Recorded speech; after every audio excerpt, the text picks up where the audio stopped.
Okay. Hello, hello. Listen, I am so honored. I cannot tell you how honored I am to be here with this conference that has my wife's name on it, which is so beautiful. I begged her to let me speak. I said, please, please. She was like, she walked around for like 3 days. I was like, can I just please talk to the lady? She's like, it's a women's conference, Terry. I said, I know, but I'm a feminist, so it works. It works. Guys, again, I'm going to be brief because I'm not a lot about talking. I'm about doing. I mean, really. And I want you guys, with all the wonderful speakers and the wonderful people that you saw here today, I really want you to literally shoot yourself out into the world when this is over, because it's really not about sitting and hearing. It's about doing.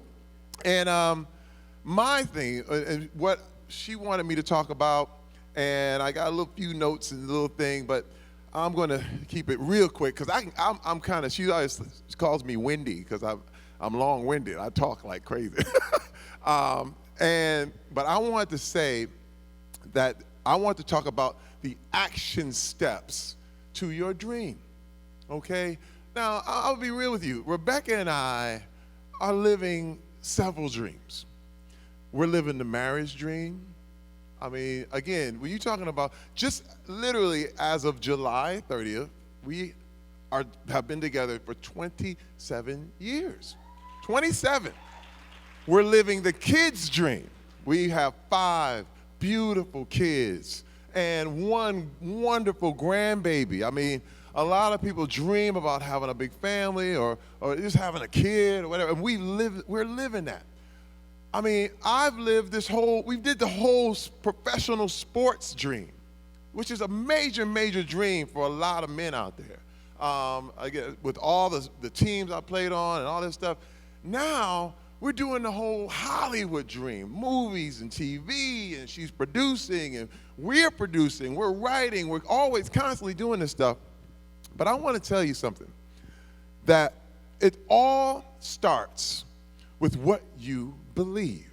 Now, you've heard it. You've heard people sing songs about it, believe, believe, you got to believe. I mean, it's to the point where you've actually been inoculated from hearing it because you hear it so much.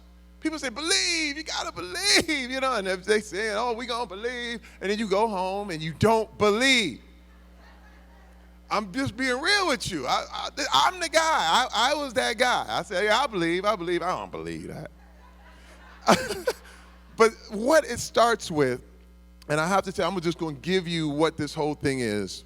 The action steps to a dream first starts with recognition, then it goes to realization, then it goes to application. Now, I'm not trying to be all school-wise, whatever, but I just want to hit those points: recognition, realization, and application. Now, in order to recognize something, it's weird because someone told me a while, I remember hearing this in a book or seeing this in a book, and you've always heard things about a word. People get words. I got a word and the whole thing. But you don't understand, in the past, literally thousands of years ago, there was no word for blue. There was no word. So people literally could never see it. They would say, they could tell you what color the grass was. They could tell you what color a tree was. But because there was no word for blue, they would just say sky. They would just say ocean. They wouldn't recognize. It would literally be something that just kind of went and you never saw it. Now, it's kind of like my son and I, we built a computer together. And a lot of this stuff was so confusing. I had no name. I didn't have a word for the parts. So I didn't even recognize what they were. But once you get a word, you start to understand, you see it, and you recognize it. It's funny, I experienced this becoming famous. For a long, long time, I could walk around and nobody would notice me. Long time, especially in football. I wanted people to know. I was like, hey, I'm Terry Crews, major football player, LA Rams. And people would go, really? Okay. And they would literally look through me. And what's funny, I used to walk around with my NFL PA card. Like, I had a card that said I was an NFL football player. And it was so wild because it got no props at all. But the thing is, what I realized is that when people started to see who I was and watch me and know my name, they got a word for me. Understand? Terry Crews became a word for them. And as I walked, people say, hey, it's Terry Crews. Hey, Terry.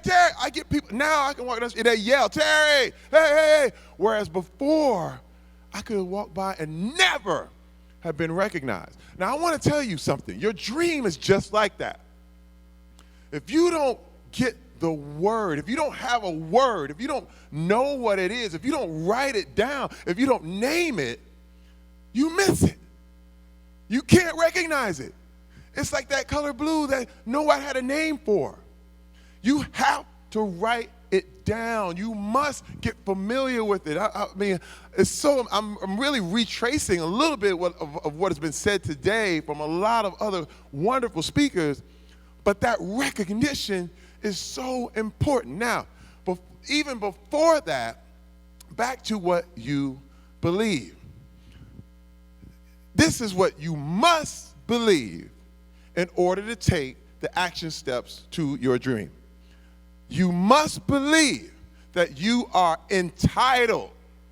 Listen to me. You must believe you are entitled to health, wealth, and love. You must. Now, entitlement gets a bad rap. A lot of people are like, oh, they're so entitled, and they think they all that, they whatever. But you got to understand what entitlement means. And I have the definition of entitlement right here. To be entitled this is a dictionary, to give a person or thing a title, a right, or claim to something. Furnish with grounds for laying claim. Now you have to understand what entitlement is. Now I have been one of those guys that felt entitled. I was like, man, I'm Terry Crews, I'm supposed to sit here, what I mean? You get in your little thing, but the problem is, and this is where the big problem is when you feel entitled to someone else's stuff. You are entitled to your stuff. It's yours. Go boldly. Take it. But you are not entitled to anyone's stuff. You're not entitled to anyone's health. You're not entitled to anyone's love, to anyone's wealth, and you're not entitled to anyone else's love. But your health, your wealth, your love, it's yours. And you have to claim it. You are entitled to it. Now, mind you, I'm going to say this because, again, people are not going to believe that. I grew up in Flint, Michigan. We talked about this. We saw the video about all the Flint water stuff. And I'm going to tell you, the mindset is really, really wild there. You had people who would tell me, there were people who always tell me, Terry Crews, you can do anything you want to do, Terry Crews. You can do anything. And then I say, well, I want to be an actor in Hollywood. Hey, man, what make you think you can do that, man? Come on, man, who do you think you are? It's the same, literally from one step to the next. There was a lot of people who believed they weren't entitled to health. They said, the expectation was, when am I going to get sick? Think about it. You can walk around right now. It's certain seasons. They say, well, I'm going to get my cold now. I'm going to get my sickness now. I'm at this age. I'm supposed to be sick. People, but if you ask them, they go, I believe that I'm supposed to be healthy. But that's not, but I'm trying to tell you, there's a lot of people, where I grew up, they believed that they were supposed to be broke. They thought it was okay. They just say, hey, you told them you're supposed to be wealthy, they would look at you and say yes, and have every expectation that they would be broke the next day. When I say there were people who felt they weren't entitled to love, I'm talking to you. And I'm telling you that there were people who literally would totally expect, well, girl, all those guys, they just, when a guy ran off on them, treated them wrong, whatever, they go, well, that's life, girl. Listen, they don't claim their love. And let me tell you, don't let this happen to you. Every woman in here, believe you, I've seen it happen. My mom was abused by my father for years. For years. And I wanted to convince her that she was entitled to health, entitled to wealth, and entitled to love. And she should have been above. No one should ever abuse you. And she looked at me and she nodded. And I have to say, let me say you something. My mom passed away last year. Devastated me. Devastated me. And I'm going to share this because it blows my mind, because we don't even know why we do the things we do. And I have to say, my mother stayed in Flint, Michigan with my father, and they never got divorced. Never, okay? I wanted them to, I'll be real with you. But they never did. And I remember telling my mom, I said, Mom, please come to LA. Come stay with us.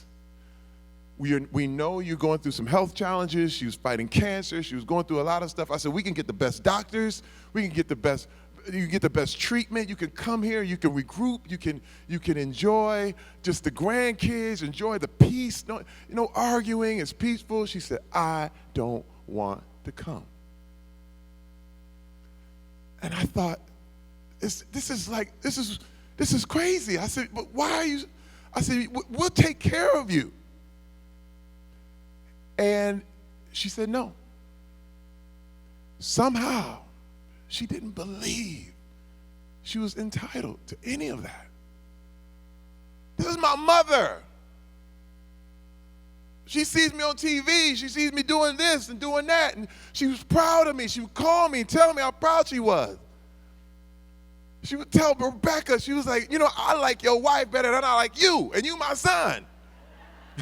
She said that all the time. And it broke my heart. It broke my heart.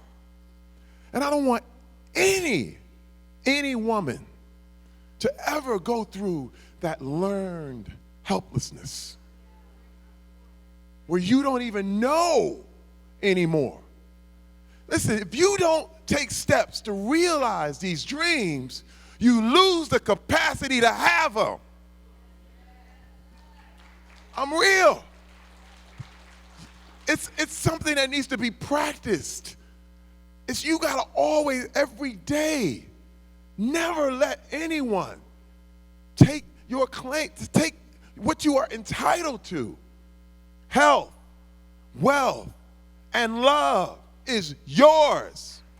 And wait, I want to say this too. It's not something that's out there. It's not a place you have to go to. One thing that blows me away, I'm a fitness guy. I love being in shape. I love the whole thing. There was a time where I got out of shape and I didn't like that. But what I had to understand, and what you need to understand, that all three of these things are already in you. Now, please, and you've heard this a lot. You heard people sing about it. They make movies about it. But I'm trying to tell you, it's in you. Your health is inside of you. It's not somewhere you have to go. Your health is not in a pill. Your health is in you. Your wealth is an idea. It's something that you have. Your love is something that you have inside of you that will bring the right person to you, like a magnet. They call it the law of attraction. It's love. That's what the law of attraction is. It's love. Now, again, I gotta break it down because I had to be. I was the manliest man. I was the man. Okay, I was so manly it was dangerous because I was stupid. And I have to tell you something. This is why I said, man, this feminism thing is right, because women are getting a second-class treatment. Women get second-class treatment everywhere. You could be at the rally for social equality and all this, and and all this stuff. But the big deal is the guys, they'll go, hey girl, go get me something to drink. In the middle of this whole thing where they're like, black people, we need to be what'd you say? Don't talk to me like that. You don't know, that's beneath, you believe me. And let me tell you, I was that guy. I totally believed I was more valuable than my wife and kids. Because you're told that. You're told that your whole life. And what I want you to see, and what I want you to realize, is that for men, pride is an issue. Pride is one of the biggest issues men have to deal with. Because the whole point is, it's like some guys say, hey man, I bet you won't go over there and jump off that thing. I bet you I will. Hold up. And what you need is a girl somewhere, a woman saying, hey, this is stupid, guys. Guys, every bar fight is about pride. It's always been. And listen, people say, well, that's a blanket statement. Well, blanket statements keep me warm. I'm gonna be real with you. I'm gonna be real. That's a blanket statement, but I'm telling you, I've seen it. Nowhere more prideful than guys in Hollywood. Nowhere more prideful than guys in the NFL. I was like, whoa, that cats are in jail prideful. It's crazy. You're like, where'd you get the pride from, man?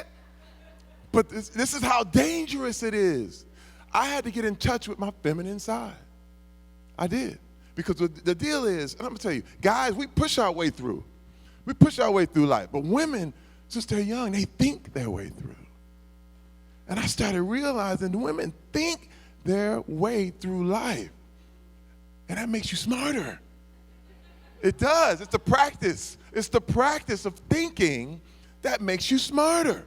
Just like working out makes you stronger. And I said, I have to think like a woman. So literally, I have to say, wait a minute. Put the pride down and say, no, man, it's cool. No, I'm not going to do that. Thank you. And I'm there, oh, look at him. He look like a punk. No. I'm smart. Because, now, let me tell you, I was not always like this. Terry Crews was a jerk. We can have a whole conference about that. But, and Rebecca will lead that conference. But I'm here to tell you, yeah, I'm also here to tell you, listen, I remember, I got a word, and it was to be in entertainment. And I did not know what I was going to do. Me and my friend had made this little independent movie. It was terrible. But we were having so much fun. I said, I'd rather be broke doing this. We were getting kicked out of locations and all this. I said, this is what I'm supposed to do. That's how you know you're supposed to do it. And so my wife, when I retired from the NFL, my wife said, hey, Terry, you always talked about going to LA. Now listen, me and my wife grew up together. We literally grew up together. She used to sit there and go to my dorm room and look at my stuff, and she'd say, you are going to be the man. I see you, Terry. I love your talent. That is how you are doing it. And I was like, really? I love you too. I was that guy. And I'm telling you, it was wild because she said, honey, you always talk about being in LA. We have to go. I was like, are you really? We sitting in DC, don't know what the next move is. She said, we have to go. My wife got a word. She recognized what was in me. And I said, babe, are you sure? She said, let's go. So we loaded up the truck, had the two girls at the time, put them in the back of the truck. We moved out to Beverly, just like the TV show. We didn't know anybody, didn't know anything. We stayed in a hotel, didn't know anybody, didn't have anything. And what was wild is I had the nerve to kind of rely on my whole, like, I'm an NFL ball player and all this stuff. And I wouldn't work. Now, pride is dangerous. And I wouldn't, she was like, honey, don't you think, the kids are hungry. Don't you think you ought to kind of get a job? I said, look, I was in the NFL. Them jobs should be coming to me. Thank you. Huh? And let me tell you something. I marvel at why this woman stayed with me. Because I was so stupid. It's kind of like what Pastor Marguerite said. Just stick with us, please. Stick with us for a little while, okay? And let me tell you something. She stuck with me. And I remember it was so bad that I was borrowing money from my friend. And I was like, hey, man, we falling on some tough times. I need some money. And I had already got like 7 loans from this guy. And I thought I was entitled to his wealth because he was my friend. And so one day he said, hey, man, I can't get you no more money, bro. Can't do it. And you know what? I got offended. I literally looked at him. We were on the phone, and I was like, oh, that's cool. How dare he? This is my boy. And he didn't give me the money. I said, man, for the 8th time. And all of a sudden, it hit me like bricks on my head. It said, why are you mad at the only person who ever helped you? You notice you don't get mad at the person who said no in the first place.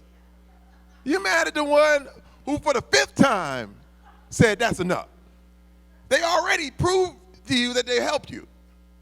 But you go off, and I was so mad, and I said, wait a minute. And I saw it, and I remember, because Rebecca, and this is the thing, Rebecca had been telling me this. And I came to her, I said, babe, I'm sorry. I said, I am going to work. And I went and took myself down to a place called Labor Ready. And it was 5 in the morning. They give you $8 an hour, and you show up, and you do whatever job they tell you to do. And I had nothing. But at the end of the day, you work 8 hours, they give you $48.